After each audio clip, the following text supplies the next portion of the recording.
Welcome back after the break. आप देख रहे हैं एक्सप्रेस न्यूज की स्पेशल ट्रांसमिशन HBL PSL 11 के हवाले से।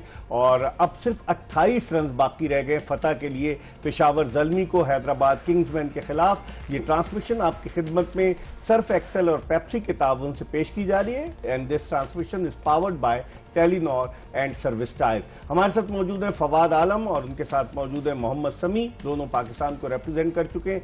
लेकिन इससे पहले जो 3 फाइनल हुए फवाद, 2 फाइनल आखिरी गेंद तक गए, 1 फाइनल सेकंड लास्ट बॉल तक गया और जो 10 फाइनल हुए उनमें से 6 में हदफ का ताकुब करने वाली टीमें कामयाब हुई।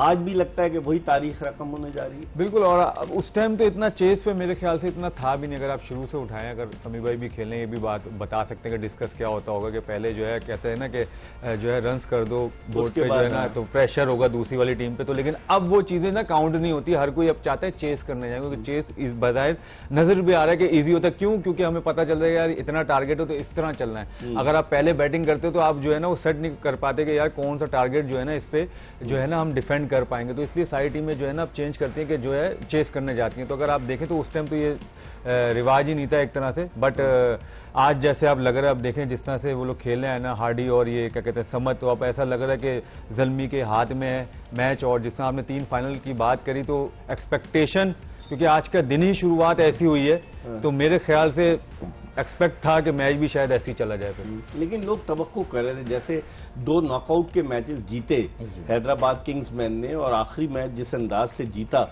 इस्लामाबाद के खिलाफ, लोग तवक्को कर रहे थे कि एक टफ कंपटीशन होगा। इसमें कोई शक नहीं कि पेशावर ज़ल्मी की टीम सीजन खिलाड़ियों पर मुश्तमिल थी, इनकी टीम में इतने नहीं थे। और उनके जो टॉप रन गेटर थे, बाबर आजम 588, 541, कुसाल मेंडेज और 21 विकेटें थी आपके सुफियान मुकीम की, तो उनके तो परफॉर्मेंस थे। लेकिन आज हैदराबाद किंग्समैन ने मायूस नहीं किया। आप क्या समझते हैं, गलती कहां नजर आई आपको हैदराबाद किंग्समैन की इस मायूस कुन कारकर्दगी की? इकबाल भाई, अगर मुझसे पूछे तो जहाँ वो पीरियड था ना जब 2 पावर प्ले के बाद खेले, वहां पे जो रनआउट हुए 2, उसके बाद जो बैटिंग ऑर्डर शफल हुआ, वहां से जो है ना हैदराबाद किंग बिल्कुल मैच से बिल्कुल बाहर हो गए और बिल्कुल मैच से नहीं। तो वो जो 2-4 ओवर का फेज था वहां पे बिल्कुल टर्नओवर किया और पेशावर ज़ल्मी ने डोमिनेट किया बिल्कुल। तो मेरे ख्याल में वो वजह थी।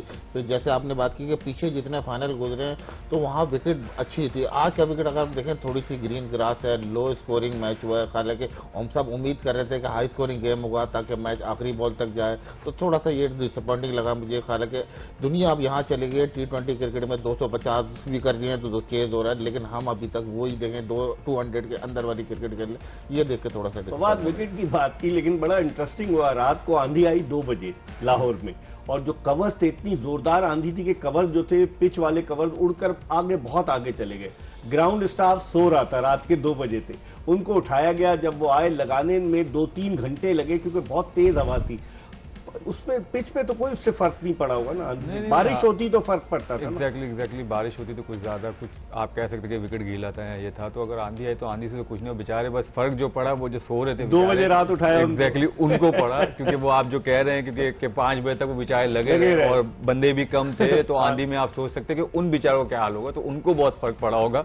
तो मेरे ख्याल से इसका कुछ ऐसा नहीं। देखें जैसे समी भाई ने बात करी, बहुत अच्छी बात की कि यार जा रहे हैं 250 हो रहे हैं, जहाँ 270 हो रहा है और वो चेस भी हो रहा है, यहाँ पर नहीं हो रहा। देखिए लाहौर और कराची की विकेटें हमारे पास ऐसी हैं ही नहीं कि जो 250 वाली हो। एक और चीज करता हूँ कि जहां पर समी भाई कह रहे हैं जो 250, देखिए ऑस्ट्रेलिया में 250 मेरे ख्याल से बहुत कम होता है, ठीक है, उसमें 200 वाले नहीं होते, 200 वाले होते हैं, लेकिन वो विकेट वैसे ऐसा होता है जैसे ये खेल रहे हैं। क्वालिटी ऑफ प्लेयर की भी बात होती है और ऊपर से बॉलर्स की भी बात होती है। मेरे ख्याल से जो बॉलिंग अटैक था दोनों तरफ, मेरे ख्याल से मुझे लगता था अच्छे क्वालिटी पेसर से, जिसकी वजह से जो है ना उनको जो बाउंस मिला है, क्योंकि लेंथ बॉलर थे सारे, लेंथ पे मारे तो वो अच्छा बाउंस भी कर रहा था, कैरी भी कर रहा था, जिसकी वजह से देखें जब 140-145 अबव होता है, समी भाई भी पेसर, उनको पता है कि जब बैट्समैन के सामने आप जब लेंथ पे जब बॉल यूं बाउंस जा रहा होता है, जब 145-140 होता है उसके पैर वैसे ही पीछे जाते हैं, तो टाइमिंग में बहुत फर्क आता है, जिसका हमें आज नजर भी आया। और देखिए हम इसमें हैदराबाद को ये नहीं कह सकते कि यार 2 मैच अच्छे जीते और ये वो कंसिस्टेंट मैच जीते आ रहा था बेग साहब। तो आई थिंक क्रेडिट देना चाहिए कि वो बहुत अच्छा टूर्नामेंट खेला, जिस तरह से उन्होंने फाइट बैक किया। बट एक ऐसा दिन आता है तो जायज है उनके लिए कि अगर आज ऐसा, लेकिन देख लें अभी तक भी उन्होंने हिम्मत नहीं आ रही। 4 आउट करके उन्होंने मैच हलक में ले आए थे, लेकिन अब थोड़ा 4 आउट करके 40 पे तो वो हलक में तो ले आए थे पेशावर ज़ल्मी, क्योंकि उन्होंने मेन बैटर जैसे आपने कहा आउट कर दिए थे, बट उसके बाद भी ठीक है, उनकी बैटिंग इतनी अच्छी है, वो अच्छा खेलते हुए आ रहे हैं, तो वो मैच जीतने की तरफ जा रहे हैं। समी, आप क्या समझते हैं, फास्ट बॉलर्स के होते हुए नाहिद राना भी थे, उनके होते हुए एरून हार्डी भी थे, मोहम्मद बासित भी थे, नई गेंद शुरू कराई बाबर आजम ने इफ्तिखार अहमद से, उसकी रीजन आप क्या समझते हैं? मार सदाकत उसकी रीजन समझते हैं कि वो मारते हैं, या आप समझते हैं कि इफ्तिखार ने चूंकि 10-12 विकेटें लिए, ज्यादातर पावर प्ले में लिए, रीजन क्या उनसे? इकबाल भाई, इसके 2-3 रीजन हो सकते हैं। एक तो जैसे आपने कहा मैचअप पे आजकल बहुत लोग बिलीव कर रहे हैं, तो हो सकता है अफ्तार को मैचअप पे करें। फिर अगर आप बात करें उन्होंने नए बॉल से विकेटें ली थी, ये भी एक रीजन था। फिर अगर आप बात करें तो एक टीम सिलेक्शन होती है कि किस तरह के बॉलर आपकी टीम में है, आया कि वो नया बॉल का इस्तेमाल ज्यादा अच्छा कर रहे हैं, स्विंग करने की कोशिश कर रहे हैं या नहीं कर रहे। तो ये सब चीजें देखते हुए मेरे ख्याल में डिसीजन लिया है। क्योंकि अगर आप बात करें नाहिद राना की, चौथे नंबर पर बॉलिंग के लिए तो वो बैक ऑफ द लाइन बॉलें करते हैं, हो सकता है नए बॉल पे इतना इफेक्टिव नहीं होते। तो मेरे ख्याल में ये थोड़ा सही डिसीजन था। हालांकि पावर प्ले में वो थोड़ा रन कर गए थे, लेकिन जिस तरह से कमबैक किया पेशावर ज़ल्मी ने, क्रेडिट देना पड़ेगा उनको। और कैचेस भी आज उन्होंने लिए, कोई ऐसा कैच नहीं छोड़ा पेशावर ज़ल्मी ने। कैचेस किए, रन आउट किए। साल ने उनका कैच लिया, एक बड़ा आला कैच लिया उसने भागते हुए उधर। फवाद, अब आप क्या समझते हैं? अब तो 24 रन रह गए हैं, ज्यादा रन नहीं है, 4 विकेटें गिर चुकी हैं। अगर कोई ड्रामेटिक चेंज ना आए तो सूरत में लग तो ये रहा है कि पेशावर ज़ल्मी दूसरा टाइटल जीत जाएगी। बिल्कुल क्रिकेट है, कह नहीं सकते, क्योंकि ज़ाहिर है 24 रन अभी भी हैं, 24 रन बनाने हैं पहले, लेकिन बस बात यही है कि जिस तरह वो खेलने अब तो 20 रह गए। हाँ। तो अभी कुछ ऐसा लग यही रहा है कि जो है आराम से जो है पेशावर ज़ल्मी जो है ये सेकंड टाइम जो है टाइटल जो है जो जीतेगा।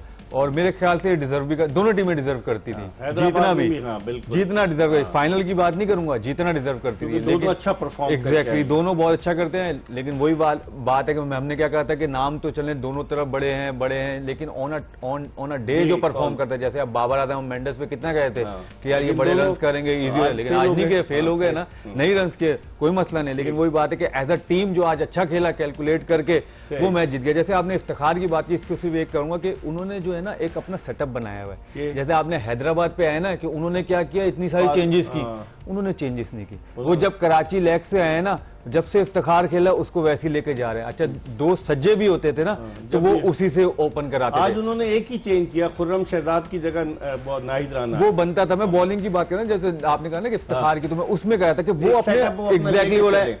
देखिए बैटिंग में अगर आप इनकी टीम देखेंगे ना, इन्होंने बॉलिंग में इतनी ज्यादा चेंजेस की, जिस तरह वो शुरू करते थे उसी उससे चलते थे ना, इन्होंने बैटिंग में इतनी शफल की। हालांकि आपने कहा था ना, हमने कहा था इसको बैटिंग करा दें, उसको बैटिंग, इन्होंने नहीं किया, इसलिए इनकी ये जीत की वजह भी बनी। लेकिन आप क्या समझते हैं, अब तो अपने आप को स्ट्रॉन्ग कंटेंडर साबित करने लगे एरून हार्डी, 22 रन देकर 4 विकेटें हासिल की और अभी 53 रन पर नॉट आउट है। समझते हैं मैन ऑफ द फाइनल वही होंगे इस वक्त? जी हाँ, बिल्कुल समझता हूँ, क्योंकि बॉलिंग में अगर देखें 4 विकेटें लिए हैं, फिर अभी बैटिंग में भी 50 पे नॉट आउट खेल लें, तो मेरे ख्याल में पेशावर की जीत में बिल्कुल इनका हाथ था। जिस तरह से इन्होंने आके बॉलिंग में ब्रेक दिए, और फिर देखें जहां बात कर रहे थे पेशावर ज़ल्मी डोमिनेट कर रहा था टॉप ऑर्डर, बाबर और कुशाल मंडल स्पेशली, आज वो जल्दी आउट हो गए, लेकिन आके जिस तरह से फिर उन्होंने बैटिंग को संभाला है और जिस तरह से परफॉर्म किया, तो मेरे ख्याल में बिल्कुल कैंडिडेट है। ओपनर्स की अगर हम बात करें फवाद, हमने मार सदाकत को भी देखा कि मार के आउट होते हैं जाते ही, और आज हमने हारिस को भी देखा। क्या इनको ये टास्क दिया जाता है, या आप समझते हैं इनका स्टाइल ऑफ प्ले ही ऐसा है? नहीं, ये टास्क नहीं है इनका स्टाइल ऑफ प्ले ही ऐसा है। मैंने आपको शुरू में कहा था, ये हारिस हो गए, मास सदाकत हो गए, और भी जितने हमारे जैसे ऐसे ओपनर्स आए ना, ये कंसिस्टेंट नहीं रह सकते, और ये सिचुएशन वाइज नहीं खेल सकते, ये कंडीशन को भी असिस्ट नहीं कर सकते।